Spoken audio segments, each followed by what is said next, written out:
السلام علیکم ورحمۃ اللہ وبرکاتہ۔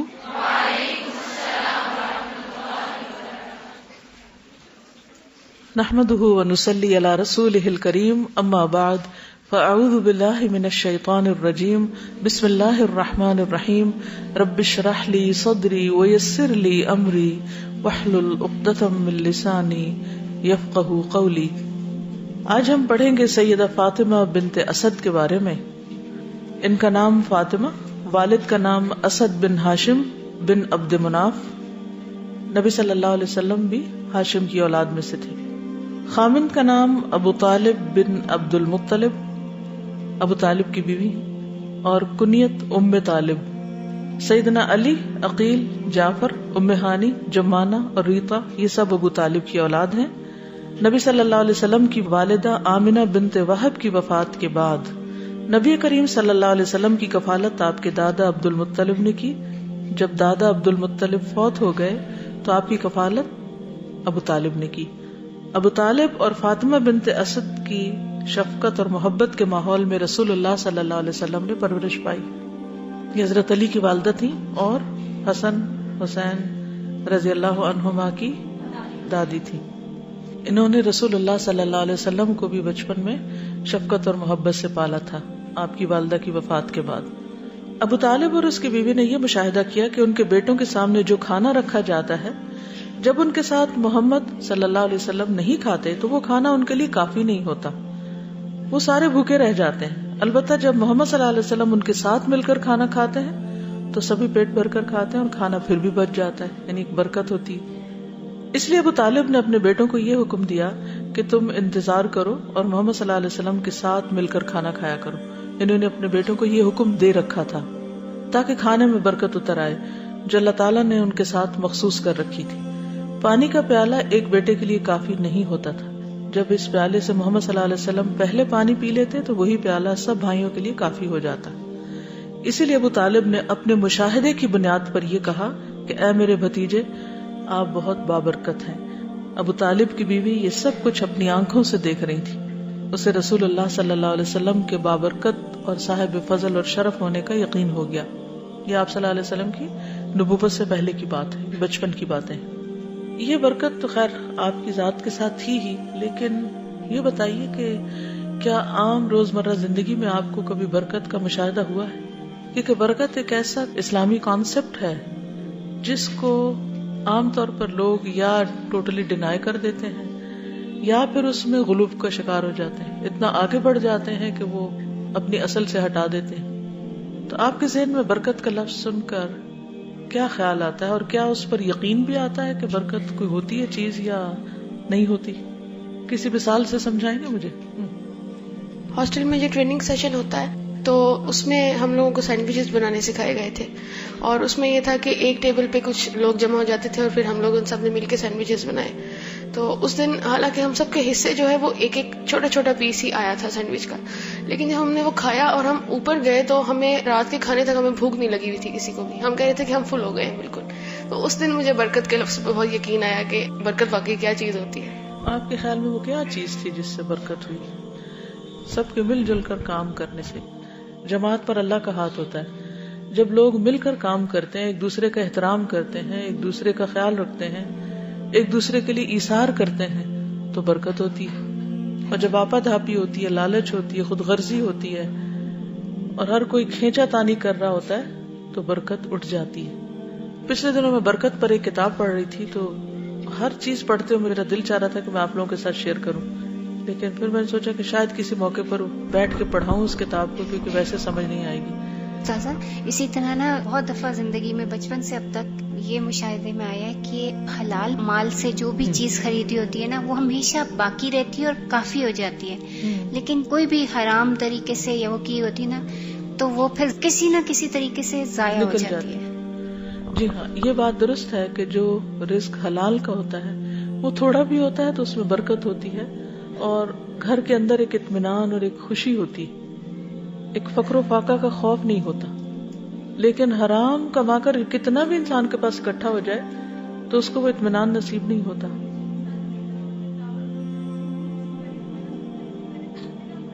جی ہاں، بالکل. جس کھانے پر بسم اللہ پڑھ لی جائے, جس کام کے اوپر اللہ کا نام لیا جائے, ان سب کے ساتھ بھی یہی ہوتا ہے. اور میرے فادر کے فرینڈ نے انہوں نے بتایا تھا کہ پہلے ان کے پاس امرود کا ایک باغ ہوا کرتا تھا, تو انہوں نے کہا کہ مجھے اتنا پروفٹ نہیں ہوتا اس سے, تو کسی نے ان سے کہا کہ آپ صدقے کی نیت کر لیں, آپ داخل ہوتے ہوئے اونچی آواز میں کہیں کہ اللہ اس میں سے جو بھی آپ مجھے دیں گے نا وہ میں صدقہ ضرور کروں گا اس میں سے کسی بھی طرح سے.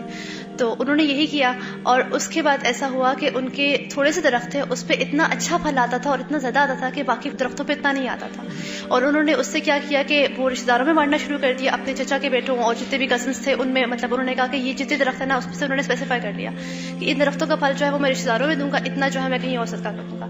تو اب وہ بتا رہے تھے کہ وہ کہتے ہیں کہ جتنے بھی منڈی کے لوگ تھے نا یا جتنے بھی وہ سوداگر تھے وہ کہتے تھے کہ ہم نے اسی بندے سے خریدنا ہے کیونکہ اس کا مال اوپر سے لے کر نیچے تک پیٹی میں بالکل صاف شفاف ہوتا ہے اور اس کا پھل جو ہوتا ہے وہ بہت اچھا ہوتا ہے, تو وہ خراب بھی نہیں ہوتا. وہ صرف اس چیز کی برکت تھی کہ انہوں نے صدقے کی وہ نیت کی بھی تھی اس سے. السلام علیکم. سادہ جو قرآن پاک کی برکت ہے نا, قرآن پاک کو پڑھنے اور پڑھانے کی, اس کو الحمدللہ میں ایسے محسوس کرتی ہوں کہ جب سے قرآن پاک پڑھا ہے اور اس کے بعد الحمدللہ کسی نہ کسی تھوڑا بہت جو پڑھا رہے ہیں, تو الحمدللہ اللہ کا احسان ہے کہ جو بھی کبھی کوئی خواہش بعض دفعہ زبان پہ نہیں بھی آئی ہوتی نا, تو اللہ تعالیٰ پتہ نہیں کیسے پوری کروا دیتے ہیں. بعض دفعہ زبان سے نکلتی ہے اور بعض دفعہ زبان پہ آتی بھی نہیں ہے, لیکن وہ پوری ہو جاتی ہے. اور اتنی بڑی بڑی چیزیں, مثلا جیسے کہ جب میری شادی نہیں ہوئی تھی تو جیسے کہ لڑکیوں کو ہوتا ہے کہ بھئی ایسا گھرانہ ہونا چاہیے, ویسا گھرانہ ہونا چاہیے, تو جب میری شادی نہیں ہوئی تھی تو میں کسی بھی اسکالر وغیرہ کو دیکھ کے نا تو بہت ذہن میں آتی تھی کہ ماشاءاللہ جو ان کے گھر میں لوگ ہیں کہ وہ کتنے خوش نصیب ہوتے ہوں گے. تو الحمدللہ جب شادی ہوگی اس طرح سے گھرانے میں, تو میں یہی سوچتی تھی کہ اللہ تعالیٰ نے پورے کروائی. مجھے نہیں معلوم تھا کہ یہ یعنی ذہن میں تھی بات کہ ایسا ہو تو کتنا اچھا ہو جائے, لیکن اللہ تعالیٰ کی طرف سے کہ بالکل. قرآن مجید کی برکت کا جہاں تک تعلق ہے تو اللہ تعالیٰ خود قرآن پاک میں فرماتے ہیں کتاب انزلناہ الیک مبارک. جی استاذہ, جب میں یہاں پہ آئی تو میں ایز لسنر آئی تھی اور میں صرف ترجمہ کرتی تھی, اور میں تقریباً 5 گھنٹے میں صرف ترجمہ ہی کر پاتی تھی. پھر مجھے لگا کہ نہیں یہ پارٹ ٹائم نہیں چلے گا, نہ میں ادھر کی نہ میں ادھر کی. پھر میں نے پورا اس کو جوائن کر لیا اور پھر وہ پورا ہونا شروع ہو گیا. مشکل ہوئی, لیکن اس کے بعد جب جینا مرنا شروع کیا اور میں نے خود کو مزید آرگنائز کرنا شروع کیا تو وہ بھی ہو گیا. پھر مین وائل میری جو ملازمہ ہے وہ چلی گئی, اب وہ گھر بھی میرے ذمہ آ گیا, میں نے اس کو بھی کر لیا الحمدللہ. پھر میں نے اپنی بیٹی کا ہوم ورک اپنے ہسبینڈ کے ذمہ لگایا ہوا تھا, لیکن اس کے مارکس بالکل اچھے نہیں آئے تو میں نے اس کو بھی لے لیا. اور اب میں آج کل ساتھ ساتھ جو کمپیوٹر ورک میں بہت کرتی تھی وہ میں نے چھوڑا ہوا تھا, اور اب میں ساتھ وہ بھی کر رہی ہوتی ہوں. ترجمہ کو ڈیفیکلٹ ورڈ میننگز میں کنورٹ کر لیا. اللہ سبحانہ تعالیٰ نے اس قدر برکت پیدا کر دی میرے وقت میں کہ میں اب سوچتی ہوں کہ مجھے اگر اور بھی کچھ دیا جائے گا تو میں انشاءاللہ اس کو بھی کر پاؤں. استاذہ, میں نے ٹریولنگ کرتے ہوئے اس کو بہت فرق کو محسوس کیا ہے, کیونکہ پہلے میں گئی ہوئی تھی آؤٹ آف کنٹری تو اسٹڈیز کے لیے, تو اس وقت میں نے قرآن نہیں پڑھا ہوا تھا, لیکن پھر قرآن پڑھنے کے بعد مجھے ٹریول کرنے کا اتفاق ہوا قرآن کے لیے. تو آئی واز ویری سرپرائز کہ 1-1.5 سال میں وہ ریسرچ اور وہ چیزیں میں نے سیکھی, لیکن ود ان 2 month قرآن پڑھنے کے بعد قرآن کے اوپر ریسرچ کرنا, چیزیں کرنا اتنا کوئکلی آیا کہ میں حیران ہو گئی تھی کہ یہ کیسے پڑھنا بھی اور کام بھی پھر کرنا. اور خاص طور پہ یہ کہ آپ ٹریولنگ کے دوران سفر کی دعائیں اور یہ وغیرہ, مجھے تو پرسنلی ایکسپیرینس ہوا تھا, تو آئی واز ویری سرپرائز. الحمدللہ. برکت کا ایک اور کانسیپٹ بھی میں نے جو آبزرو کیا وہ یہ کہ جب آپ صدقہ دیتے ہیں تو ایک اور طرح سے برکت ہوتی ہے کہ آپ کا مال ایکسٹرا خرچ ہونے سے بھی بچ جاتا ہے. میرا پرسنل ایکسپیرینس یہ ہے کہ جب میں نکلتی ہوں تو میرے عادت ہے کہ صدقہ دے کے نکلوں, تو اگر میں وہ مس کر دوں تو مجھے یہاں سے یونیورسٹی جانے تک بھی پتہ نہیں اتنے میری اسپینڈ ہو جاتا ہے پیسے نا, کبھی کیب میں, کبھی لینے میں, کبھی کس طرح. تو وہ مجھے اس ٹائم پھر کلک ہوتا ہے کہ میں ضائع ہونے سے بچ جاتا ہے جب بھی میں صدقہ کرتی ہوں. بات کر رہی تھی وہ وقت کی برکت کی, مجھے انرجی کی برکت فیل ہوتی ہے جب سے اپنی انرجیز کو یہاں قرآن کے لیے اور دین کے کام کے لیے لگایا نا. گھر جا کے اتنی انرجی فیل ہوتی ہے کہ جو کام پہلے نہیں کر سکتے تھے, کھانا بھی پکا لیا, کچن بھی دیکھ لیا, میڈ کے ساتھ بھی کر لیا, لگتا ہے کہ آپ موو کریں, انرجی کہیں اور سے آ رہی ہے.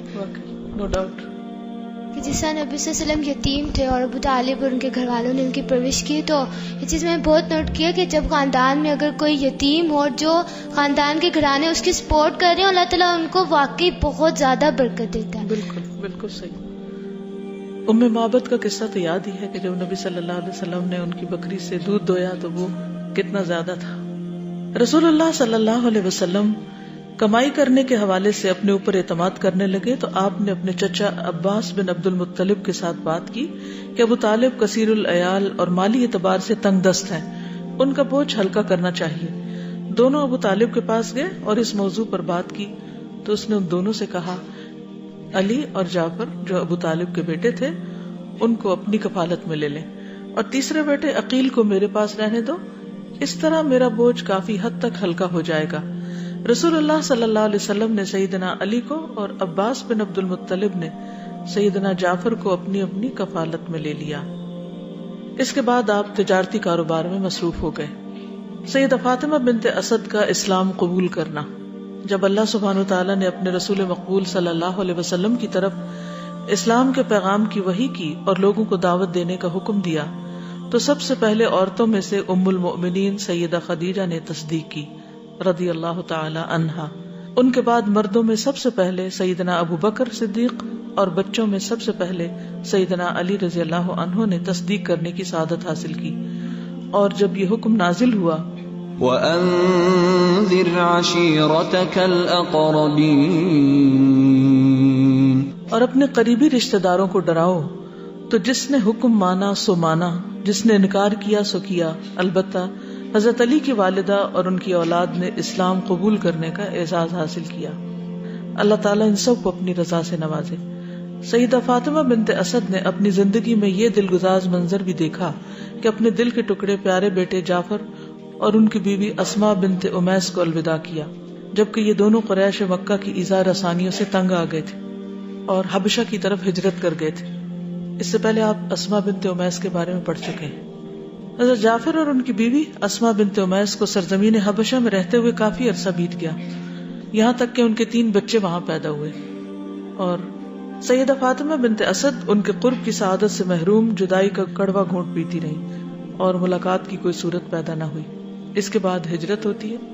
سیدہ فاطمہ بنت اسد اور ان کے بچوں نے دیگر مہاجرین کے ساتھ مدینہ منورہ کی طرف ہجرت کرنے کی سعادت حاصل کی اور اللہ کے کلمے اور دین اسلام کو سربلند کرنے کے لیے پوری تندہی سے مصروف عمل ہو گئی. فاطمہ بنت اسد کو اپنی زندگی میں سب سے زیادہ خوشی اس وقت ہوئی جب ان کے بیٹے علی بن ابی طالب نے بتایا کہ وہ حضرت فاطمہ کے ساتھ رشتہ ازدواج میں منسلک ہوں گے. یہاں پر آپ دیکھیے کہ جو بہت اہم بات ہے وہ یہ کہ ابو طالب آخر تک اسلام نہیں لائے اور ان کی بیوی بہت شروع میں ہی مسلمان ہو گئی، بچے بھی ہو گئے. اس سے کیا بات سیکھنے کو ملتی ہے؟ اب ظاہر مسلمان تھی، نماز بھی پڑھتی ہوں گی، قرآن بھی پڑھتی ہوں گی، باقی ریچولز بھی ادا کرتی ہوں گی. ہجرت سے پہلے ابو طالب کی وفات ہو گئی تھی، لیکن وہ سارا وقت، وہ سارا عرصہ 13 سال تھے مکی زندگی کے، انہوں نے ایک ایسے شوہر کے ساتھ گزارے جو خود ایمان پر نہیں تھے.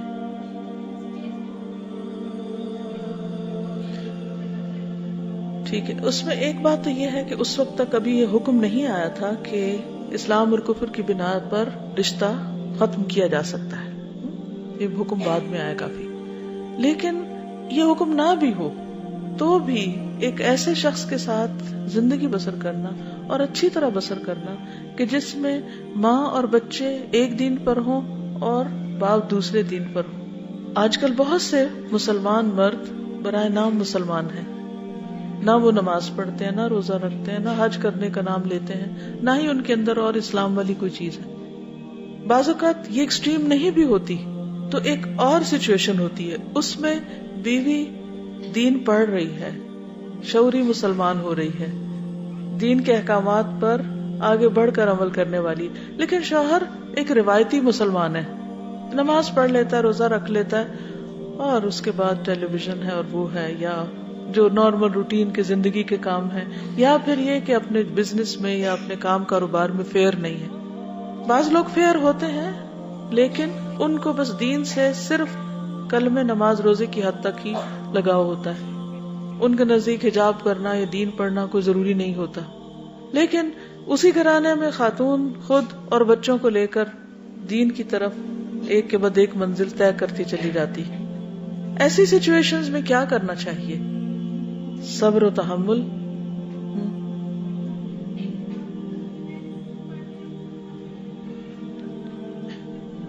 ساتھ ساتھ بتایا جا سکتا ہے، لیکن اگر پھر بھی وہ نہ مانے تو سب سے زیادہ تو اپنے عمل اور اخلاق سے جو ہے وہ دین کی تبلیغ ایسی صورتحال میں ہونی چاہیے کہ جس سے پتہ چلے کہ جو کچھ یہ پڑھ رہے ہیں وہ ایک ایسی چیز ہے کہ جس سے یہ بہتر انسان بن جائے. جی وہ صرف امتحان دینے کی نہیں ہے، عمل کی ہے.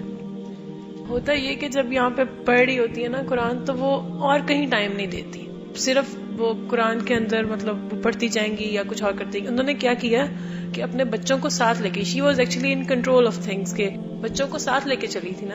دیکھیے جہاں تک اس بات کا تعلق ہے نا کہ آپ یہ کہہ رہی ہیں کہ جو یہاں پڑھتی ہیں وہ کچھ اور نہیں کرتی، کیا پڑھنا کوئی کام نہیں؟ کیونکہ اکثر لوگ اس چیز کو اتنا ملامت کرتے ہیں کہ جو لوگ پڑھتے ہیں وہ کچھ اور نہیں کرتے اور انہیں دنیا کی کوئی خبر نہیں. بھائی 20 سال دنیا کی خبر رکھی اور 21ویں سال پھر دنیا کی خبر رکھنی ہے. 1 سال جو آپ نے قرآن کے لیے دیا ہے اس کو تو سنجیدگی سے دیجئے کہ اس میں سے بھی کھا جائیں گے آپ حصے. مجھے صرف 1 دن کے ایبسنٹ ہونے کا نقصان بتائیے. استاد کلاس میں کھڑا ہو اور اسٹوڈنٹ کہیں اور جا رہا ہو. Is it fair? اس کو آپ جسٹیفائی کریں گے؟ آپ قرآن کی عزت کر رہے ہیں یا قرآن کے ساتھ زیادتی کر رہے ہیں؟ آپ کون سی آیت ایسی ہے جس کا یہ حق نہیں کہ اس کو پراپر طریقے سے بیٹھ کے سنجیدگی سے سنا جائے اور اس کو یاد کیا جائے اور اس میں غور و فکر کیا جائے؟ کیا آپ 1 دن میں 2 دن کا کام کر سکتے ہیں؟ نہیں کر سکتے. صرف 1 سال جس کے 12 مہینے ہیں اس میں 30 پارے پڑھنے ہیں. 1 مہینے میں 2.5 پارے کا ایوریج بن رہا ہے. ہر روز کا اتنا کام ہے کہ اگر آپ 1 دن کام نہیں کرتے آپ دوسرے دن حق دے ہی نہیں سکتے. ہو سکتا ہے کہ کوئی آپ میں سے سپر وومن ہو جو دونوں چیزوں کو ایکولی لے کے چلیں، ورنہ آپ سب اپنے آپ پر غور کریں کہ آپ قرآن کے طالب علم ہیں. آپ کی پرائرٹی نمبر 1 اس وقت کیا ہونی چاہیے؟ قرآن کو پڑھنا، سمجھنا، کیونکہ بعد میں اتنا ٹائم آپ نہیں دے سکیں گے. کچھ بھی کر لیں اتنا نہیں دے سکتے آپ. تو اس کو اپنے ذہن سے نکال دیجئے کہ یہ جو پڑھ رہے ہیں یہ بیکار قسم کے لوگ ہیں. اصل مسئلہ یہاں ہے کہ پڑھتے ہوئے جو نہیں پڑھ رہے ان کو ساتھ کیسے لے کے چلنا ہے. سوال یہ ہے، ٹھیک ہے نا، کہ ہم پڑھ رہے ہیں، گھر والے نہیں پڑھ رہے، ہمارے اور ان کے خیالات میں فرق آتا جا رہا ہے. اب رشتے تو نہیں کاٹے جا سکتے کہ کاٹ سکتے ہیں، آپ نہیں کاٹ سکتے. ساتھ کیسے لے کے چلنا ہے یہ ڈھنگ آنا چاہیے. یہ یہاں سے سیکھنے کی چیز ہے کہ وہ مسلمان ہے، بچے مسلمان ہیں، وہ ایک دین پر ہیں، وہ دوسرے دین پر اور ایک گھر میں رہ رہے ہیں. کیسے مینج کیا ہوگا؟ وہ کیا حکمت عملی تھی؟ جرت اور استقامت. دیکھیے کسی بھی چیز کو جب تک آپ اس درجے میں نہیں لیں گے نا کہ یہ میرے لیے زندگی موت کا مسئلہ ہے، دین پر چلنا اور دین پر نہ چلنا کیا ایک جیسی چیز ہے؟ ایک عورت ہمیشہ دین کے معاملے میں مرد کے تابع ہو جاتی ہے. بہت کم عورتیں ایسی ہوتی ہیں کہ جو اپنے دین کی آئیڈینٹی برقرار رکھ سکیں. یہ پریشرز میں جینا ہے. شوہر کا راستہ کوئی اور ہے اور آپ کا کوئی اور ہے، وہ کچھ اور سوچ رہے ہیں، آپ کچھ اور سوچ رہے ہیں، اور آپ سروائیو کر رہے ہیں اور آپ پورے خاندان کو ساتھ لے کے چل رہے ہیں. یہ آسان کام نہیں ہے. لیکن بہت سے لوگ یا آر ہو جاتے ہیں یا پار ہو جاتے ہیں، یا تو گھر ہی چھوڑ دیتے ہیں یا دین چھوڑ دیتے ہیں. کیا گھر چھوڑنا حل ہے؟ نہیں نا. کیا دین چھوڑنا حل ہے کہ ایزی وے آؤٹ ہے؟ چھوڑو اس سب کو، اور بھی تو ساری دنیا جی رہی ہے نا. ہم نے کیوں اپنے لیے مصیبت کھڑی کر لی؟ میرے ہسبینڈ ہم مشرق و مغرب لائک قرآن کی ریسپیکشن لگاتی ہوں تو راگ جو ہوتا ہے نا وہ پریفر کرتے ہیں. اور استاذہ جب ہم پرائرٹائز کر لیتے ہیں نا اور اللہ کے لیے کوئی چیز تو وہ رستے بھی نہیں آسان ہے. ایک اچھا فیصلہ کر لینے کے بعد پوری انرجیز لگا کے پھر اللہ سبحانہ تعالیٰ پہ توکل کر کے دعا کے ساتھ جب میں نے چلا، ہر روز کی چیزیں شیئر کی میں نے ان کے ساتھ. اور الحمدللہ استاذہ ابھی کتنے 3 months ہارڈلی ہوئے ہیں مجھے یہاں پہ. اور وہ جماعت کے ساتھ نماز ادا کرتے ہیں اور میرے کمپیوٹر کی تمام چیزیں جو ہیں وہ کلین ہو چکی ہیں الحمدللہ.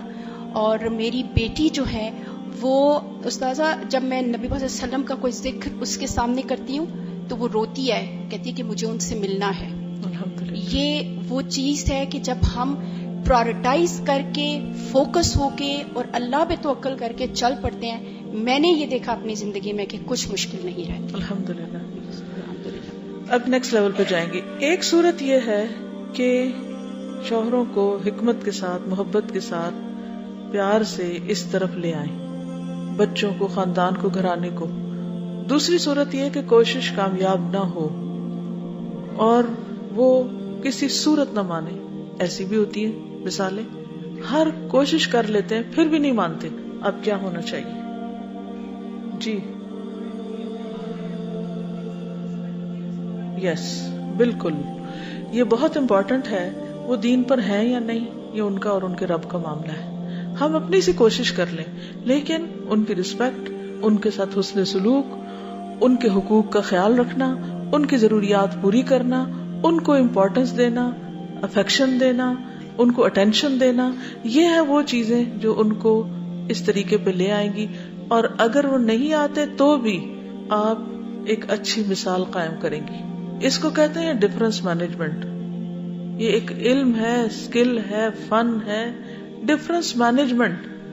امت مسلمہ کو ڈفرنس مینجمنٹ نہیں آ رہا، اس وجہ سے زوال ہے اکثر جگہوں پر، چاہے ادارے ہوں، چاہے گھر ہوں، چاہے ملک ہو، چاہے بحیثیت امت کے ایک امت ہو.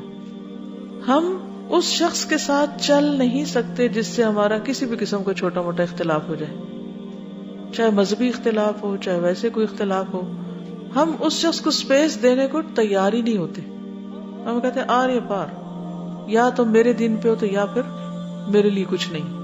اگر اس بات کو آپ دیکھیں، کیا یہ ممکن ہے کہ دو لوگ بالکل آئیڈینٹیکل ہوں، ہر چیز میں ایک ہی سوچیں؟ ہو سکتا ہے؟ یہ نہیں ہو سکتا، کیونکہ اللہ نے بنایا ہی مختلف ہے. کیا یہ ممکن ہے کہ ہم ہر ایک کی ہر بات سے اتفاق کر جائیں؟ ممکن ہے؟ نہیں، یہ بھی نہیں ہو سکتا. تو اگر کوئی میری بات سے یا میں اس کی بات سے اتفاق نہیں کرتی تو کیا اس کا یہ مطلب ہے کہ ہماری بول چال، اٹھنا بیٹھنا، ملنا جلنا سب ہی ختم ہو جائے؟ چلو دوسرے لوگوں سے تو آپ کر بیٹھیں گے، کیا گھر میں کر سکتے ہیں؟ کیا آپ ایک کمرے میں بند ہیں دوسرے میں؟ کیا یہ اچھا طریقہ ہوگا؟ ہرگز نہیں. اختلاف کے باوجود اکٹھے رہنا سیکھیں. اب اس کا طریقہ کیا ہو؟ اختلاف کے باوجود اکٹھے کام کرنا سیکھیں. اتحاد کا مطلب یہ نہیں ہوتا کہ آپس میں کوئی ڈفرنس نہیں ہوگا. اتحاد کا مطلب، یونائٹ ہونے کا مطلب یہ ہے کہ ہم ایک مقصد کے لیے اکٹھے رہ سکتے ہیں، اکٹھے کام کر سکتے ہیں. ہاں ہمارے خیالات میں اونچ نیچ ہو، فرق ہو. اب شادی کا ایک مقصد ہوتا ہے نا، ایک خاندان کو پالنا ہے، ایک نسل کو بڑا کرنا ہے. انسانوں کی فیکٹری ہے وہ.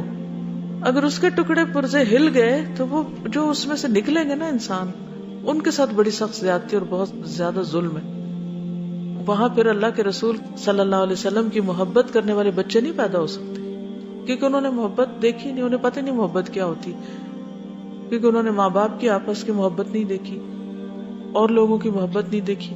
وہ حقیقی محبت کے مفہوم سے ہی ناآشنا ہوتے ہیں، ان کے اندر وہ چیزیں نہیں ہوتی. تو اس میں خواتین کا ایک بہت اہم رول ہے.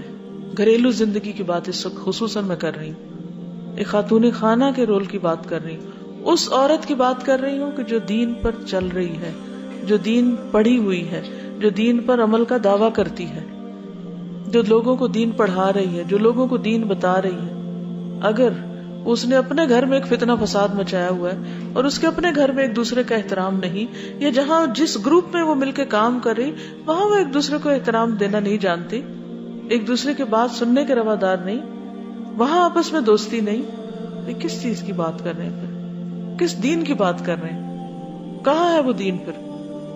دین تو نام ہی خیر خائی کا ہے، الدین النصیحہ. تو کیا ایک دوسرے کے خلاف دلوں میں گرج رکھ کے نصیحہ ہو سکتی، خیر خائی ہو سکتی؟ اگر مجھے کسی سے ضد ہے، کسی کے لیے خدا نخواستہ میرے دل میں نفرت ہے، تو میں اس کی بھلائی کے طریقے سوچوں گی کہ میں اس کو کہاں سے فائدہ پہنچاؤں، کیسے خیر پہنچاؤں؟ کبھی بھی نہیں ہو سکتا. اس لیے بہت ضروری ہے کہ ہم اختلاف کے باوجود اتحاد کرنا جانیں، دوسرے کی بد اخلاقی کے جواب میں اچھا اخلاق پیش کرنا جانیں، دوسرے کے رویے کے تابع ہو کے کام نہ کریں، جو کام ہم نے کرنا ہے اس کو کرتے چلے جائیں.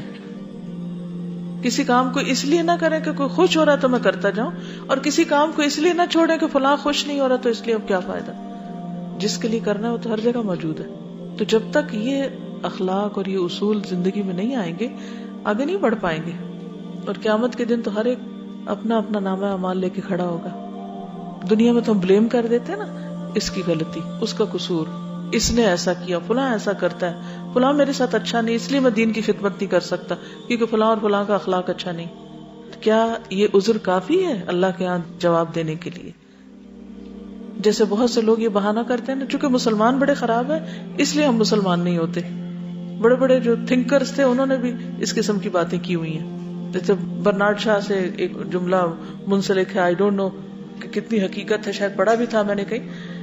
اس میں اس نے کہا کہ میں جب اسلام کو دیکھتا ہوں تو مجھے یہ سب سے بہتر دین نظر آتا ہے, لیکن جب میں مسلمانوں کو دیکھتا ہوں تو سب سے ورسٹ لوگ نظر آتے ہیں, تو اس وجہ سے میں مسلمان نہیں ہونا چاہتا. تو یہ بہت بڑا ایشو ہے کہ لوگ دین کی طرف نہیں آنا چاہتے. کس کی وجہ سے؟ دین کا دعویٰ کرنے والوں کی بد اخلاقی کی وجہ سے, ان کی آپس کی لڑائی جھگڑے اور فتنے فساد کی وجہ سے. تو ہم زبان سے تو کچھ کہیں, ہمارا عمل اس کے خلاف ہو, نتیجہ کیا ہوگا؟ لوگ دین سے بھاگ جائیں گے. اور ہم زبان سے چیخ چیخ کے پکارتے رہے لوگوں کو, کیا فائدہ ان باتوں کا؟ کوئی نہیں آئے گا. تو اس لیے اختلاف کا ہونا بہت قدرتی بات ہے. اللہ نے ہر ایک کو مختلف بنایا, ہوگا ہی ہوگا. ہر وقت توقع رکھیں کہ اختلاف ہوگا, لیکن اپنے اندر اتنا حوصلہ رکھیں کہ اس شوق کو سہ جائیں. جب شوق سہنے کے عادی ہو جائیں گے یا اس کو برداشت کر لیں گے تو اگلا قدم اٹھے گا, تب استقامت آئے گی. دیکھیں جب کسی چیز کو گاڑنا ہوتا ہے تو اس میں کیل لگائے جاتے ہیں, تکلیف دہ عمل ہے نا. تو استقامت آنے کے لیے وہ کیلوں کی تکلیف برداشت کرنی پڑے گی. کوئی ادھر سے چبھے گا, کوئی ادھر سے ٹھکے گا, کوئی ادھر سے ٹھکے گا, پھر جا کے استقامت آئے گی. تو بہرحال فاطمہ بنت اسد کے بارے میں جب میں پڑھ رہی تھی تو مجھے اور بھی بہت سے ان کے جو رول ہیں, جن میں ایک بہت ہی پیارا رول کہ حضور صلی اللہ علیہ وسلم کی تربیت انہوں نے کی ایک ماں بن کر, وہ بھی بہت عمدہ ہے. لیکن یہ رول کہ ایک غیر مسلم شوہر کے ساتھ رہی, حالانکہ وہ نبی صلی اللہ علیہ وسلم کی ان پرسن یعنی ذاتی حیثیت میں مدد کرنے والے تھے, آپ کے دین کو صحیح بھی کہتے تھے. کئی لوگ بہت براڈ مائنڈیڈ بھی ہوتے ہیں, وہ خود نہیں دین پہ ہوتے لیکن گھر والوں کو کچھ نہیں کہتے, اور گھر والے صرف خاتون خانہ اس لیے لڑے جا رہی, میرا شوہر یہ نہیں کرتا, میرا شوہر یہ نہیں کرتا. بھائی ہماری بھی تو کوئی ذمہ داری بنتی ہے نا, ہم ساری انہیں پہ کیوں ڈالنا چاہتے ہیں؟ اور اگر ہم کوئی ذمہ داری اٹھا رہے ہیں تو کیا اس کا اجر ہمیں نہیں ملے گا؟ تو ہر وقت ہمیشہ موافق ماحول نہیں ملتا, اور اس کی توقع رکھنا چھوڑ دیجئے. ہر وقت موافق ماحول نہیں ملے گا, اس کی امید نہ رکھیے. تندیے وعدے مخالف میں رہنا سیکھیے. جی استاذہ, میں یہی کہنا چاہ رہی تھی کہ ہمارے ہاں بھی عموماً جو مردوں کا مزاج ہے وہ اسی طرح کا ہے کہ وہ اگر کسی چیز کے اوپر خود نہیں بھی آتے تو گھر کے اندر اتنی مداخلت نہیں کرتے. موسٹلی یہ ایسے ہی ہوتے ہیں. ایسے میں عورت کے پاس یہ میدان ہوتا ہے کہ جو وہ کرنا چاہتی تھی وہ اپنے بچوں کے اوپر کرے. اور دوسری بات یہ کہ عورت جو ہے اس کی ریت بھی اس کے بچے ہی ہیں, شوہر نہیں ہے. یعنی ٹھیک ہے کہ اس کا کام ہے کہ وہ اس کو بھی خیر خواہی کرے, لیکن اگر وہ سمجھتی ہے کہ اس کا ایک مزاج بن چکا ہے اور وہ کچھ چیزوں کو نہیں چھوڑنے والا, تو پھر وہ ساری محنت جو ہے وہ اپنے بچوں کے اوپر کرے, کیونکہ وہاں میدان ہے. اور یہ فاطمہ بنت اسد کا یہی نظر آتا ہے. دوسری طرف ابو طالب بھی تھوڑے سے اس مزاج کے تھے, جیسے ابھی آپ نے کہا کہ وہ نبی صلی اللہ علیہ وسلم کا ساتھ دیتے تھے, یعنی کھلے دل کے تھے, اگرچہ خود ایکسیپٹ نہیں کیا.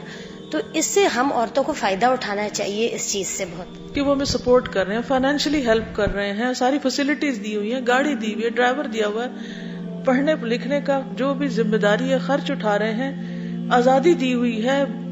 کیا چاہیے اور؟ ہم اسی بات پر ہوتے رہے کہ یہ کیوں نہیں فلانا کام کر رہے. بھئی اتنا کچھ جو وہ کر رہے ہیں اس سے فائدہ اٹھائیں. تو وہی بات ہے نا, پھر وہی منفی سوچ والی کہ ہر وقت دوسروں کی خامیوں اور غلطیوں کو چنتے رہنا, کڑتے رہنا, اور جو ملا ہوا اس پہ کبھی راضی نہ ہونا. تو ایسے لوگوں کو کون منہ لگانا چاہے گا؟ جی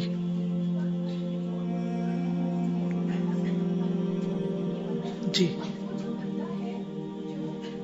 پرنس کے ساتھ ہمارے سامنے آیا ہے, وہ اللہ سبحانہ تعالیٰ نے کسی خاص جگہ کسی خاص مقصد کے لیے پیدا کیا ہوتا ہے, بالکل, اور وہ اپنی جگہ پہ بڑا فٹ ان ہوتا ہے.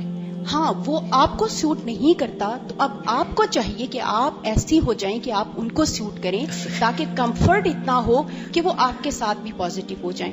اور الحمدللہ میں ابھی جب اس بچی مریم نے بات کی تو میں اللہ تعالیٰ کا اتنا شکر ادا کری تھی کہ میں اگر گھر میں چینج لائی ہوں تو میں نے اپنے آپ کو ختم کیا ہے اور اس میں اللہ سبحانہ تعالیٰ نے میری مدد کی ہے تو یہ پاسبل ہوا ہے. اگر ہم اپنی آئیڈینٹی بھی چاہیں اور دوسرے کو بھی بدلنا چاہیں تو یہ نہیں ہو سکتا. اپنے بہت سے حقوق پر کمپرومائز کرنا پڑتا ہے. میں سمجھتی ہوں کہ دین پر چلتے ہوئے جو دوسروں کی طرف سے اپوزیشنز اور پرابلمز آتی ہیں یہ اللہ کی طرف سے آزمائش ہوتی ہے. وہ ہم کو بہتر انسان بنانا چاہتا ہے اور ہم کو بلندی دینا چاہتا ہے. بالکل. اصل میں ہم چاہتے ہیں کہ بلندیاں بھی ملیں لیکن امتحان کوئی نہ آئے, آزمائش کوئی نہ ہو. اللہ تعالیٰ عافیت میں ہی رکھے لیکن فطرت کا قانون یہی ہے, اس کے سوا رستہ ہی کوئی نہیں. ام حسبتم ان تدخلوا الجنۃ ولما یأتکم مثل الذین خلوا من قبلکم مستهم البأساء والضراء وزلزلوا. تو ہمیشہ ہی ہوا کہ جنہوں نے بھی یہ بیڑا اٹھایا وہ زلزلوا سے گزرے تو ہم پھر اس وقت چیخنے لگتے ہیں کہ یہ کیا ہو گیا ہمارے ساتھ, تو پھر ثابت قدمی نہیں آتی نا. چلیے آگے چلتے ہیں. نبی کریم صلی اللہ علیہ وسلم کی طرف سے محبت اور شفقت. سیدنا علی بن ابی طالب نے نہایت پرامن, پرسکون اور پرسعادت زندگی بسر کرنا شروع کی. گھریلو ماحول میں کسی قسم کی کوئی گھٹن نہ تھی. حضرت علی نے اپنی والدہ سے یہ کہہ دیا تھا, اکفی فاطمہ بنت رسول اللہ سقایت الماء والذہاب فی الحاجہ. اکفی, میں کافی ہو جاؤں گا. حضرت علی نے کہا میں کافی ہوں. کس کے لیے؟ فاطمہ کے لیے. کون؟ جو رسول اللہ کی بیٹی ہیں صلی اللہ علیہ وسلم, جو ہمارے گھر آ رہی ہیں شادی ہو کر. میں ان کے لیے مددگار ہوں, ان کے لیے کافی ہوں. کس کام میں؟ سقایت الماء, پانی لانے میں. والذہاب فی الحاجہ, اور ضروریات پوری کرنے میں, یعنی میں باہر کے کام کروں گا. وتکفی کی, اور آپ کو کافی ہے. خدمت الداخل الطحن والعجن, گھر کے اندرونی کام, آٹا پیسنا اور آٹا گوندنا وغیرہ کے لیے فاطمہ آپ کو کافی ہوں گی. میں فاطمہ کی ہیلپ کروں گا, فاطمہ آپ کی ہیلپ کریں گی. اب تک آپ کھانا بناتی تھی, آپ چکی چلاتی تھی, آپ آٹا گوندتی تھی, اب فاطمہ آئیں گی تو وہ کریں گی. اور انہوں نے کیا یا نہیں؟ سب گواہی دیتے ہیں نا. اچھا, فاطمہ بنت اسد کون تھی؟ حضرت فاطمہ تو زہرا کی ساس. اب بتائیے, بہت سی لڑکیاں جو دین پڑھ جاتی ہیں وہ یہ کہتی ہیں ماں کی خدمت تو ٹھیک ہے, ساس کی خدمت کا کہیں حکم نہیں آیا, اس وقت وہ حکم تلاش کرتی ہیں. تو یہاں پر آپ دیکھیے کہ حضرت علی کیا کہتے ہیں, اور ایک نیچرل سی بات ہے نا کہ مرد باہر کام کرے گا, عورت گھر میں کام کرے گی. یہ کیسے ممکن ہے کہ اب مرد باہر بھی کام کرے اور پھر اپنی ماں کی خدمت کے لیے گھر میں بھی چکی پیسے اور آٹا گوندے؟ انہوں نے یہ تو نہیں کہا کہ میں باہر بھی جاؤں گا اور پھر میں گھر میں بھی. اور فاطمہ یہ بس کہہ دیں گی کہ میرا تو ذمہ نہیں ہے, ماں کی خدمت آپ کو اپنا ذمہ ہے. ماں کی خدمت اگرچہ اولاد کی ذمہ داری ہے, لیکن شادی کے بعد شوہر بیوی دونوں مل کر ضروریات پوری کرتے ہیں. کچھ کام بیٹے کے ہوتے ہیں اور کچھ بہو کے ہوتے ہیں جو بیٹی کی جگہ پر آتی ہے, اور ایک اخلاقی فرض بھی بنتا ہے. تو یہاں پر حضرت علی رضی اللہ تعالیٰ عنہ نے اس موقع پر اپنا رول بھی بتا دیا اور فاطمہ کا بھی رول بتا دیا کہ کیسے کام ہوگا. رسول اللہ صلی اللہ علیہ وسلم سیدہ فاطمہ بنت اسد کی بہت عزت کیا کرتے تھے اور ان کے ساتھ اپنی والدہ کی طرح حسن سلوک سے پیش آتے. سیدہ فاطمہ بنت اسد نے اسلامی ثقافت کی دولت کو اپنے دامن میں سمیٹا اور احادیث رسول کو روایت کرنے کا اعزاز بھی حاصل کیا. احادیث کی کتابوں میں ان سے بیان کردہ 40 احادیث منقول ہیں, جن میں سے 2 احادیث بخاری اور مسلم میں بھی مذکور ہیں. رسول اللہ صلی اللہ علیہ وسلم سیدہ فاطمہ بنت اسد کے گھر اکثر و بیشتر تشریف لایا کرتے تھے. وہ ان کی ماں کی جگہ پر بھی تھی نا, چچی تو تھی لیکن ماں بھی تھی ایک طرح سے, اور بعض اوقات وہاں دوپہر کے وقت آرام بھی کر لیتے تھے. علامہ ابن سعد نے اپنی کتاب طبقات میں لکھا ہے, اسلمت فاطمۃ بنت سعد وکانت امرأۃ صالحہ وکان رسول اللہ صلی اللہ علیہ وسلم یزورها ویقیل فی بیتها. فاطمہ بنت اسد نے اسلام قبول کیا, وہ بڑی صالح خاتون تھی. رسول اللہ صلی اللہ علیہ وسلم ان کے ہاں تشریف لے جایا کرتے تھے اور دوپہر کے وقت ان کے گھر سو بھی جاتے، نیپ لینے کے لیے قیلولہ کرتے۔ رسول اللہ صلی اللہ علیہ وسلم سیدہ فاطمہ بنت اسد کو بعض اوقات تحائف بھی دیا کرتے تھے، کیونکہ انہیں رسول اللہ صلی اللہ علیہ وسلم کے ہاں بلند مقام اور مرتبہ حاصل تھا، آپ انہیں ترجیح دیا کرتے تھے۔ الاصابہ میں جعد بن حبیرہ علی بن ابی طالب سے روایت کرتے ہیں، سیدنا علی فرماتے ہیں کہ رسول اللہ صلی اللہ علیہ وسلم نے مجھے موٹے ریشم کا چوغا بطور تحفہ دیا اور فرمایا اسے فاطمہ نامی خواتین میں تقسیم کر دیں۔ میں نے اسے پھاڑ کر 4 دوپٹے بنائے، ایک دوپٹہ فاطمہ بنت رسول اللہ کو، دوسرا دوپٹہ فاطمہ بنت اسد کو یعنی اپنی والدہ کو، تیسرا فاطمہ بنت حمزہ کو، چوتھی فاطمہ کا ذکر نہیں کیا۔ ابن حجر کہتے ہیں چوتھی خاتون شاید فاطمہ بنت شیبہ تھی جو عقیل بن ابی طالب کی بیوی تھی، تو یہ سارے خاندان میں فاطمائیں جمع ہو گئی تھی۔ وفات کے وقت نبی کریم صلی اللہ علیہ وسلم کی جانب سے اکرام، جس طرح رسول اللہ صلی اللہ علیہ وسلم سیدہ فاطمہ کی ان کی زندگی میں عزت اور اکرام کیا کرتے تھے، وفات کے وقت بھی آپ نے ان کی عزت و تکریم کو ملحوظ رکھا۔ فوت شدہ شخص کو تو کوئی پتہ نہیں ہوتا کون میرے جنازے پہ آیا ہے، کون میرے لیے کیا کر رہا ہے، اس وقت کسی کا خیال کرنا ایک بہت بڑی بات ہوتی ہے، اس کو صحیح طور پہ غسل دینا، کفن دینا اور اس کے بعد دعا کرنا اور اس کی خیر خواہی کرنا۔ تو جو سچا مومن ہوتا ہے وہ زندہ اور مردہ دونوں کی خیر خواہی کرتا ہے۔ سورۃ یاسین میں آتا ہے نا اس شخص کے بارے میں جس نے مرنے کے بعد جب شہید ہو گیا تو کہا یا لیت قومی یعلمون بما غفر لی ربی وجعلنی من المکرمین۔ تو نبی صلی اللہ علیہ وسلم نے اس کے بارے میں کیا فرمایا تھا؟ نصح قومہ حیا ومیتا، اس نے اپنی قوم کی خیر خواہی کی زندگی میں بھی اور موت کے بعد بھی۔ تو یہ تو جانے والے کی طرف سے تھی۔ اسی طرح جو نوبل کیریکٹر ہوتا ہے وہ ہر حال میں دوسرے کے لیے کیئرنگ ہوتا ہے، چاہے کوئی زندہ ہو یا کوئی فوت ہو چکا ہو۔ جابر کہتے ہیں کہ ہم رسول اللہ صلی اللہ علیہ وسلم کے پاس بیٹھے ہوئے تھے، ایک شخص آپ کے پاس آیا، اس نے کہا اے اللہ کے رسول صلی اللہ علیہ وسلم، علی، جعفر اور عقیل کی والدہ فاطمہ بنت اسد فوت ہو گئی ہیں۔ رسول اللہ صلی اللہ علیہ وسلم نے فرمایا قوموا الی امی، چلو اٹھو میری ماں کے ہاں چلیں۔ ہم سب اٹھ کھڑے ہوئے، ہم اس طرح سہمے ہوئے تھے جیسے ہمارے سروں پر پرندے بیٹھے ہوں۔ جب ہم گھر پہنچے تو رسول اللہ صلی اللہ علیہ وسلم نے اپنی قمیص اتاری اور فرمایا جب تم اسے غسل دے لو تو کفن سے پہلے اسے یہ قمیص پہنا دینا۔ پھر جب ان کا جنازہ لے کر چلے تو رسول اللہ صلی اللہ علیہ وسلم کبھی میت کی چارپائی اٹھاتے، کبھی آگے بڑھتے، کبھی پیچھے ہٹتے، یہاں تک کہ ہم قبر پر پہنچ گئے۔ یعنی ایک محبت کا انداز ہے نا، کیئر کا انداز ہے۔ پھر پہلے قبر میں خود اترے، پھر قبر سے باہر نکلے اور فرمایا اللہ کا نام لے کر اسے قبر میں اتار دو۔ جب انہیں دفن کر دیا گیا تو قبر پر کھڑے ہو کر سیدہ فاطمہ بنت اسد کو خراج تحسین پیش کرتے ہوئے فرمایا جزاک اللہ من ام وربیبۃ خیرا فنعم الام والربیبہ، اے میری ماں، اے میری پرورش کرنے والی، اللہ تجھے جزائے خیر عطا کرے، تو میرے لیے بڑی بہتر ماں اور پرورش کرنے والی تھی۔ راوی کہتا ہے کہ ہم نے عرض کیا اللہ کے رسول صلی اللہ علیہ وسلم، آپ نے 2 کام ایسے کیے جو ہم نے پہلے کبھی آپ کو ایسا کرتے نہیں دیکھا۔ نبی کریم صلی اللہ علیہ وسلم نے پوچھا وہ کیا؟ ہم نے عرض کیا ایک تو آپ کا قمیص اتارنا، دوسرے قبر میں اترنا۔ آپ نے فرمایا میری قمیص اس کے کفن میں شامل ہونے سے اسے کبھی آگ نہیں چھوئے گی، اور جہاں تک میرا قبر میں اترنے کا تعلق ہے اس کا فائدہ یہ ہوگا کہ اللہ تعالیٰ اس کی قبر کو فراخ کر دے گا۔ پھر آپ صلی اللہ علیہ وسلم نے فرمایا یہ خاتون میرے لیے میری حقیقی ماں کی طرح تھی۔ ابو طالب کے لیے جب دسترخوان بچ جاتا تو وہ ہم سب کو اپنے ساتھ کھانے میں شامل کرتے، تو یہ خاتون اس کھانے میں سے تھوڑا سا بچا لیتی جو مجھے دے دیتی اور میں اسے اپنے ساتھ لے آتا۔ نبی کریم صلی اللہ علیہ وسلم نے سیدہ فاطمہ بنت اسد کی نماز جنازہ پڑھائی، اپنے چچا عباس اور ابو بکر صدیق کے تعاون سے انہیں قبر میں اتارا۔ ان کی قبر حضرت اسامہ اور حضرت ابو ایوب انصاری نے کھودی تھی۔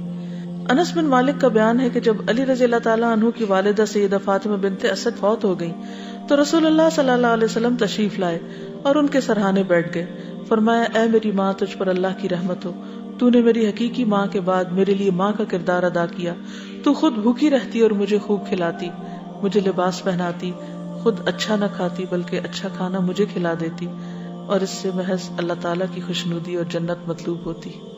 دیکھیں ہر ماں اپنے بچے کے لیے تو بہت کیئرنگ ہوتی ہے، لیکن اس بچے کے لیے جس کی ماں فوت ہو چکی ہو یا جس کا باپ فوت ہو چکا ہو، اس کا خیال صرف وہی رکھ سکتا ہے جسے جنت چاہیے ہو، جسے اللہ کی رضا چاہیے ہو۔ جو صرف اللہ ہی کی محبت میں کھلا رہا ہو کسی کو، ورنہ دنیا کی کوئی چیز کسی کا دل اتنا بڑا نہیں کر سکتی کہ وہ اس کو دے جس سے کسی خیر کے پہنچنے کی توقع نہ ہو. سیدنا عبداللہ بن عباس کا بیان ہے کہ جب سیدنا علی کی والدہ سیدہ فاطمہ بنت اسد وفات پا گئی تو رسول اللہ صلی اللہ علیہ وسلم نے اپنی قمیص کفن میں شامل کی، خود ان کی قبر میں لیٹے، ان کے لیے جزائے خیر کی دعا کی. صحابہ نے عرض کیا، اللہ کے رسول صلی اللہ علیہ وسلم آپ نے پہلے تو اس طرح کبھی نہیں کیا.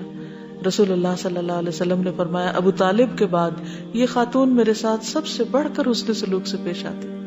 تو یہ بھی کتنا زبردست کیریکٹر ہے کہ حسن سلوک کا جواب حسن سلوک کے ساتھ کیا جائے. میں نے اس کو اپنی قمیص اس لیے پہنائی تاکہ اسے جنت کے چوغے پہنائے جائیں. اس کی قبر میں لیٹا ہوں تاکہ یہ عذاب قبر سے محفوظ رہے. یہ تھا رسول اللہ صلی اللہ علیہ وسلم کا حسن سلوک اپنی دوسری والدہ سیدہ فاطمہ بنت اسد ہاشمیہ کے ساتھ. اللہ تعالیٰ ان پر اپنی رحمت کی برکھا برسائے اور انہیں اپنی خوشنودی سے نوازے، اور قیامت کے دن جب اہل ایمان کو انعامات سے نوازا جائے انہیں بھی اجر و ثواب کے انعام سے سرفراز کرے. آمین. چند باتیں اس کے علاوہ جو ان کے متعلق اور ان کے خاندان سے متعلق. ان کے شوہر اگرچہ مسلمان نہیں ہوئے تھے ابی طالب، لیکن انہوں نے آخری دم تک نبی صلی اللہ علیہ وسلم کا ساتھ دیا تھا. جب نبی صلی اللہ علیہ وسلم شیب ابی طالب میں گئے تھے تو اس گھاٹی میں حضرت فاطمہ بھی تھی، ابو طالب خود بھی تھے، حضرت خدیجہ بھی تھی، اور وہاں کی زندگی سخت مشقت کی زندگی تھی، جس کے بعد حضرت خدیجہ کا انتقال ہو گیا تھا اور ابو طالب کا بھی. تو اس سے ایک بات اور یہ بھی پتہ چلتی ہے کہ دین کی خدمت اللہ تعالیٰ کسی سے بھی لے سکتا ہے. اگر ہم نہیں کریں گے تو کوئی اور کرے گا. اس لیے کبھی بھی کسی قسم کا کوئی تعاون دین کی ترقی کے لیے کرنا پڑے تو اسے کسی انسان پر احسان جتا کر نہ کریں. شاید آپ کسی انسان کے لیے کر رہے ہیں. بخاری میں بھی ایک حدیث ہے نا کہ اللہ تعالیٰ اس دین کی مدد تائید فاسق و فاجر سے بھی کروا لیتا ہے. اگر اللہ تعالیٰ ہمیں کسی بھی قسم کا کوئی موقع دیتا ہے تو اسے سعادت سمجھنا چاہیے اور اس پر اللہ کا شکر ادا کرنا چاہیے. اللہ تیرا شکر ہے تو نے ہمیں توفیق دی. اس پر بھی کبھی نہ رہیے کہ چونکہ ہم نے بڑے بڑے کارنامے کیے ہیں کسی بھی قسم کے تو جنت ملنا ضروری ہے. وہ اللہ کی رحمت ہے. کسی کے کمالات کی بنا پر یا کسی کے بڑے کارناموں کی بنا پر وہ نہیں ملتی جب تک اللہ کی رحمت نہ ہو. تو کچھ بھی کر لیں زندگی میں ہمیشہ اللہ سے اس کی رحمت اور اس کا فضل مانگتے رہیں. ہمیں نہیں پتا ہمارا اختتام کہاں ہوگا، آخری وقت کیسا ہوگا. تو آخری وقت کلمہ نصیب ہونے کی دعا بھی کرتے رہیں. سعید بن مسیب اپنے والد سے روایت کرتے ہیں کہ جب ابو طالب کی موت کا وقت آیا تو رسول اللہ صلی اللہ علیہ وسلم ان کے پاس آئے اور کہا کہ آپ کہہ دیجئے لا الہ الا اللہ تو میں آپ کے لیے اللہ سے جھگڑ سکوں گا. لیکن کیا ہوا؟ اسی وقت ابو جہل، عبداللہ بن امیہ بن مغیرہ وہ بھی آ گئے. آپ صلی اللہ علیہ وسلم لا الہ الا اللہ کا کہتے، اس پر ابو جہل اور عبداللہ بن امیہ کہتے ابو طالب کیا تم اپنے باپ عبد المطلب کے دین سے پھر جاؤ گے؟ رسول اللہ صلی اللہ علیہ وسلم برابر کلمہ اسلام ان پہ پیش کرتے رہے اور ابو جہل اور ابن ابی امیہ اپنی بات دہراتے رہے. آخر کار ابو طالب کی آخری بات یہ تھی کہ وہ عبد المطلب کے دین پر ہے، لا الہ الا اللہ نہ پڑھ سکے. تو آخری وقت جو ہے یہ بھی بڑا ہی اہم وقت ہوتا ہے. اس اچھے خاتمے کی دعا ہمیشہ کرتے رہے کہ اللہ تعالیٰ اس وقت کلمہ نصیب کر دے. دوسری طرف آپ یہ بھی دیکھیے کہ یہ جو کفر پہ ڈٹے ہوئے تھے وہ بھی اپنے مشن سے غافل نہیں تھے. آخری وقت وہ بھی پہنچ گئے اور ایک کشمکش ہو رہی. پرسوں مجھے کسی نے فون کیا کہ وہ جس ملک میں رہتی ہیں اسلامی ملک ہے، وہاں پر ہسپتالوں میں بائبل تقسیم کرنے کی آفیشیل اجازت انہوں نے لے لی ہے، مل گئی ہے لوگوں کو. تو میں نے کہا آپ کہاں ہیں؟ محنت کے بغیر تو ان کو اجازت نہیں ملی. آپ کہاں ہیں؟ آپ کو چاہیے کہ آپ قرآن تقسیم کرنے کی اجازت لے لیں. ہم اعتراض تو بہت کر سکتے ہیں، فلاں ملک ایسا کر رہا ہے، فلاں جگہ پہ ایسا ہو رہا ہے، فلاں جگہ پہ ایسا ہو رہا ہے، لیکن کیوں ہو رہا ہے؟ کبھی یہ ہم نے سوچا؟ مسئلوں کی نشاندہی تو سبھی کر لیتے ہیں، یہاں یہ خرابی ہے، وہاں وہ خرابی، لیکن خرابیوں کو ٹھیک کرنے والے کہاں ہیں؟ ان کا دماغ کیوں نہیں کام کرتا؟ تو میں یہ سوچ رہی تھی کہ ہسپتالوں میں جو مریض پڑے ہوتے ہیں عام طور پر زندگی موت کی کشمکش میں عموماً رشتے دار بھی تھک جاتے ہیں، وہ اپنی باتوں میں لگے رہتے ہیں، مریض کے سر پہ بھی بیٹھ کے دنیا بھر کی باتیں کر رہے ہوتے ہیں. اور ایسے میں کچھ لوگ پوری پلاننگ کے ساتھ پہنچ جاتے ہیں اور ابو جہل والا کردار ادا کرتے ہیں اور لوگوں کو صحیح دین کی طرف نہیں آنے دیتے. وفات کے بعد نبی صلی اللہ علیہ وسلم نے نہ ابو طالب کا جنازہ پڑھا نہ دفن میں شریک ہوئے، کیونکہ اللہ تعالیٰ کی طرف سے اجازت نہیں تھی. حضرت علی کو آپ نے کہا کہ تم جاؤ اور سارا کام کر لو، دفن کر لو. تو وہ کہتے ہیں کہ جب میں دفن کیا اور فارغ ہوا تو آپ صلی اللہ علیہ وسلم کے پاس آیا. میرے اوپر مٹی اور غبار کے اثرات تھے. آپ نے مجھے غسل کرنے کا حکم دیا. آپ نے میرے حق میں دعائیں کی. نبی صلی اللہ علیہ وسلم نے وہ چچا کو تو دعا نہیں دے پا رہے تھے تو حضرت علی کو دعائیں دی. حضرت علی کہتے ہیں کہ ان کے مقابلے میں مجھے زمین بھر کے خزانے بھی اچھے نہیں لگتے. یعنی جو دعائیں مجھے نبی صلی اللہ علیہ وسلم سے مل گئی وہ ہر چیز سے زیادہ قیمتی تھی. فاطمہ بنت اسد کے بچوں کے بارے میں بھی تھوڑی سی معلومات. ان کے صرف ایک بچے جن کا نام طالب بن ابی طالب تھا وہ مشرک فوت ہوئے تھے، باقی جو تھے وہ مسلمان ہو گئے تھے. عقیل بن ابی طالب کی شادی ہوئی تو عبداللہ بن محمد بن عقیل کہتے ہیں کہ وہ ہماری طرف آئے تو ہم نے ان سے کہا کہ آپ کو خوشحالی اور اولاد نصیب ہو. انہوں نے کہا رکو، یوں نہ کہو، کیونکہ نبی صلی اللہ علیہ وسلم نے ہمیں اس سے منع فرمایا. کہا ہے یوں کہا کرو، بارک اللہ لہا فیک و بارک لک فیہا، اللہ تمہارے لیے اسے مبارک کرے اور تمہیں اس کے لیے مبارک کرے. یعنی شوہر کو بیوی کے لیے اور بیوی کو شوہر کے لیے. حضرت جعفر جو تھے ان بچوں میں سے وہ حضور صلی اللہ علیہ وسلم سے صورت اور عادات میں سب سے زیادہ مشابہ تھے. چچا کے بیٹے تھے نا. اور جعفر بن ابی طالب جو تھے نبی صلی اللہ علیہ وسلم کے بعد سب سے زیادہ جود و سخا میں آگے تھے باقی بہن بھائیوں کی نسبت. ابو ہریرہ کہتے ہیں رسول اللہ صلی اللہ علیہ وسلم کے بعد جود و سخاوت میں جعفر بن ابی طالب سے زیادہ کسی افضل شخص نے جوتے نہیں پہنے یا پہنائے یا سواری پر سوار ہوا یا بہترین لباس زیب تن کیا. یعنی سب سے زیادہ سخی تھے مراد یہ. مسکینوں کے ساتھ سب سے زیادہ بہتر سلوک کرنے والے. ابو ہریرہ کہتے ہیں کہ لوگ کہتے ہیں کہ ابو ہریرہ بہت احادیث بیان کرتا ہے، حالانکہ پیٹ بھرنے کے بعد میں ہر وقت حضور صلی اللہ علیہ وسلم کے ساتھ رہتا. میں خمیری روٹی نہ کھاتا، نہ عمدہ لباس پہنتا، نہ میری خدمت کے لیے کوئی فلاں یا فلانی تھی، بلکہ میں بھوک کی شدت کی وجہ سے اپنے پیٹ پہ پتھر باندھ لیا کرتا. بعض اوقات میں کسی کو کوئی آیت اس لیے پڑھ کے اس کا مطلب پوچھتا کہ مجھے گھر جا کے کھانا کھلا دے، حالانکہ مجھے اس آیت کا مطلب خود معلوم ہوتا. مسکینوں کے ساتھ سب سے بہتر سلوک کرنے میں جعفر بن ابی طالب سب سے آگے تھے. ہمیں اپنے گھر لے جاتے اور جو کچھ بھی گھر میں موجود ہوتا ہمیں کھلاتے. بعض اوقات تو ایسا ہوتا کہ صرف شہد یا گھی کی کپی ہی نکال کے لاتے اور اسے ہم پھاڑ کر اس میں جو کچھ ہوتا اسے چاٹ لیتے. یعنی کچھ بھی نہیں ہوتا تھا تو صرف جیسے برتن چاٹنے والا ہوتا ہے نا وہی لا کے رکھ دیتے تو وہ ہم چاٹ لیتے تھے. اگر ابو ہریرہ بھی ہماری طرح خمیری روٹی، بریڈ وغیرہ یا اور اسی طرح کی مزے مزے کی چیزیں کھانے کے پیچھے پڑ جاتے تو پھر وہ 5000 احادیث جو ابو ہریرہ نے روایت کی ہیں اور ہم تک پہنچی ہیں وہ کون کرتا. کسی کو تو قربانی کرنی پڑتی ہے نا، تب دین اگلی نسل تک جاتا ہے اور اس کے لیے ایکسٹرا ایفرٹ لگانی پڑتی. دنیا کی بہت سی نعمتوں سے ہاتھ کھینچنا پڑتا ہے جو حرام نہیں ہوتی، نہ کوئی حرام سمجھ کے ان کو چھوڑتا ہے. کبھی نیند چھوڑنی پڑتی ہے، کبھی خوراک میں کمی کرنی پڑتی ہے، کبھی کسی اور چیز کی قربانی دینی پڑتی ہے، کیونکہ یہ دین قربانیوں سے پنپتا ہے، آرام اور عیش و عشرت اور راحت سے نہیں. لیکن آج اس دین کی حفاظت کے لیے، اس دین کی پروموشن کے لیے کتنے لوگ ہیں جو واقعی قربانی کرنا جانتے ہیں یا قربانی کرنا چاہتے ہیں. ہم کیا چاہتے ہیں؟ کیے بغیر ہمیں درجات مل جائے، محنت اور قربانی کے بغیر ہی جنت مل جائے.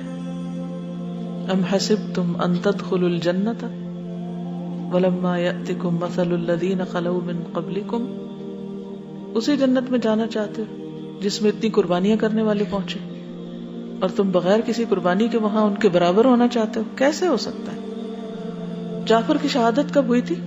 غزوہ موتہ میں، جس میں آپ نے زید بن حارثہ کو امیر بنا کے بھیجا، کہا کہ اگر وہ شہید ہو جائے تو جعفر، اور جعفر شہید ہو جائے تو عبداللہ بن رواحہ. تو بہرحال وہ تینوں یک کے بعد دیگرے شہید ہو گئے. ان کے جسم پر تلواروں کے 50 زخم تھے لیکن پیٹھ پہ ایک بھی نہیں تھا کیونکہ پیٹھ پھیری نہیں. ان کی شہادت پہ نبی صلی اللہ علیہ وسلم بہت غمگین ہوئے، ان کے بچوں کے لیے دعا کی اور آپ نے خوشخبری دی کہ وہ جنت میں 2 پروں کے ساتھ اڑ رہے ہیں.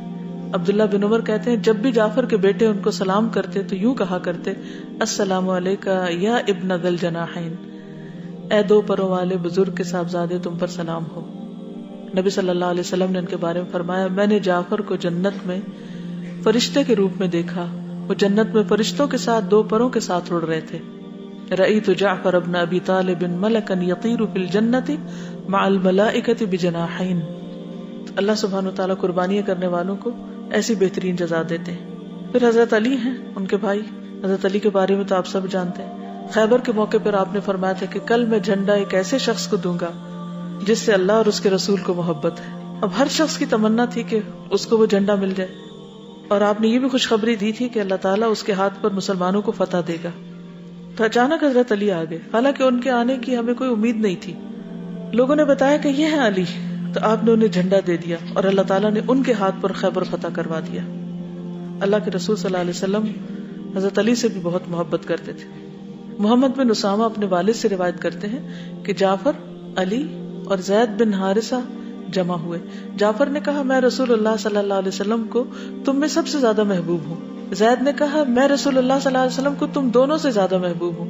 انہوں نے کہا چلو رسول اللہ صلی اللہ علیہ وسلم سے جا کے پوچھتے ہیں. اسامہ کہتے ہیں کہ وہ سب آئے, آپ سے اندر آنے کی اجازت طلب کی. آپ نے فرمایا آ جاؤ, یعنی ان سے کہا جاؤ دیکھو کون ہے.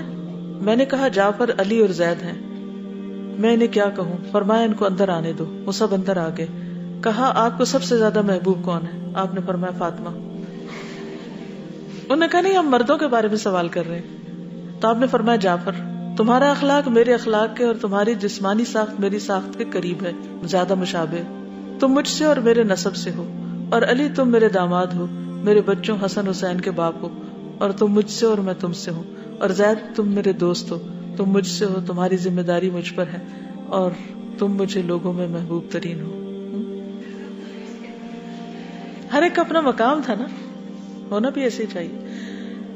حضرت علی فرماتے ہیں کہ نبی صلی اللہ علیہ وسلم نے مجھ سے یہ بات کہی کہ تم سے محبت مومن ہی کر سکتا ہے اور تم سے بغض منافق ہی رکھ سکتا ہے. نبی صلی اللہ علیہ وسلم نے حضرت علی سے فرمایا کیا تم اس پر خوش نہیں کہ تم میرے لیے ایسے ہو جیسے موسیٰ کے لیے ہارون تھے. نبی صلی اللہ علیہ وسلم کا انہیں اپنے اہل میں قرار دینا, یعنی اپنے اہل میں شامل کرنا, جس میں آتا نا قل تعالوا ندعو ابناءنا وابناءکم. تو رسول اللہ صلی اللہ علیہ وسلم نے حضرت علی, حضرت فاطمہ, حسن اور حسین کو بلایا اور فرمایا یہ سب میرے گھر والوں میں سے. پھر ام ہانی, وہ بھی آپ کے چچا کی بیٹی تھی, حضرت ابو طالبی کی بیٹی تھی. اور ام ہانی کے بارے میں نبی صلی اللہ علیہ وسلم نے فرمایا اونٹ پر سواری کرنے والی عورتوں میں سے سب سے بہترین عورتیں قریش کی ہیں, جو اپنے بچپن میں اپنی اولاد پر شفیق اور شوہر کی ذات میں سب سے بڑی محافظ ہوتی ہیں. حضور صلی اللہ علیہ وسلم نے ان کو نکاح کا پیغام بھی دیا تھا, لیکن انہوں نے کہا کہ میں بوڑھی ہو چکی ہوں اور میرے بچے چھوٹے ہیں. فتح مکہ کے موقع پر آپ نے ان کی پناہ کو برقرار رکھا. نبی صلی اللہ علیہ وسلم کا انہیں بکریاں پالنے کی رغبت دلانا. ام ہانی کہتی ہیں کہ نبی صلی اللہ علیہ وسلم نے ان سے فرمایا ام ہانی تم بکریوں کا مال اختیار کرو, کیونکہ یہ شام کو بھی خیر لاتی ہیں اور دن کو بھی, یعنی بکریاں پالو. ام ہانی کہتی ہیں کہ انہوں نے رسول اللہ صلی اللہ علیہ وسلم سے پوچھا کیا جب ہم مر جائیں گے تو ہم ایک دوسرے سے ملاقات کر سکیں گے, ایک دوسرے کو دیکھ سکیں گے؟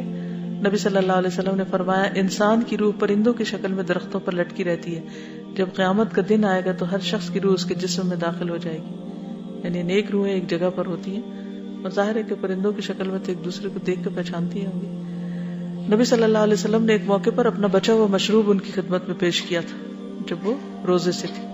ایک موقع پر نبی صلی اللہ علیہ وسلم نے ان سے کھانا طلب کیا. ام ہانی کہتی ہیں کہ رسول اللہ صلی اللہ علیہ وسلم میرے پاس تشریف لائے, پوچھا تمہارے پاس کچھ کھانے کو ہے؟ میں نے عرض کیا نہیں, البتہ سوکھی روٹی کے ٹکڑے اور سرکہ ہے. فرمایا لاؤ وہ گھر جس میں سرکہ وہ محتاج نہیں ہوتا. تو اس سے کیا پتہ چلتا ہے؟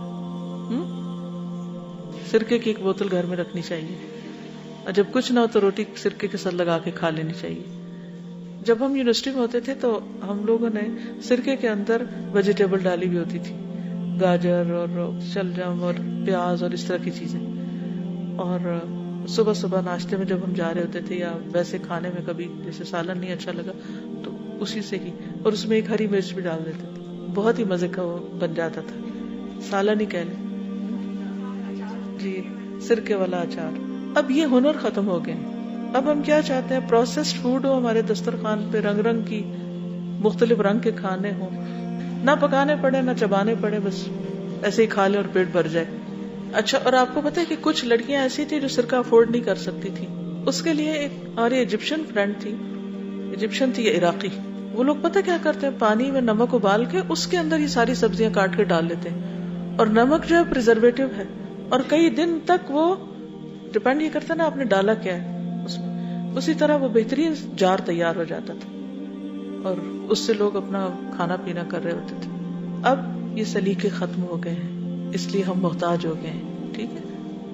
فاطمہ بنت اسد کے پوتے اور پوتیاں محمد بن عقیل, عبداللہ بن جعفر, الحسن بن علی, الحسین بن علی, محمد بن الحنفیہ, عمر بن علی بن ابی طالب, عبید اللہ بن علی, ابو بکر بن علی, زینب الکبریٰ, ام کلثوم الکبریٰ. اسی طرح کئی ایک پڑپوتے ہیں جن میں زین العابدین بھی ہیں, اور ان کے نواسے ہیں عمر, ہانی, یوسف, جعدہ. وآخر دعوانا الحمدللہ رب العالمین. سبحانک اللہم و بحمدک اشہد ان لا الہ الا انت استغفرک و اتوب الیک. السلام علیکم و رحمۃ اللہ وبرکاتہ.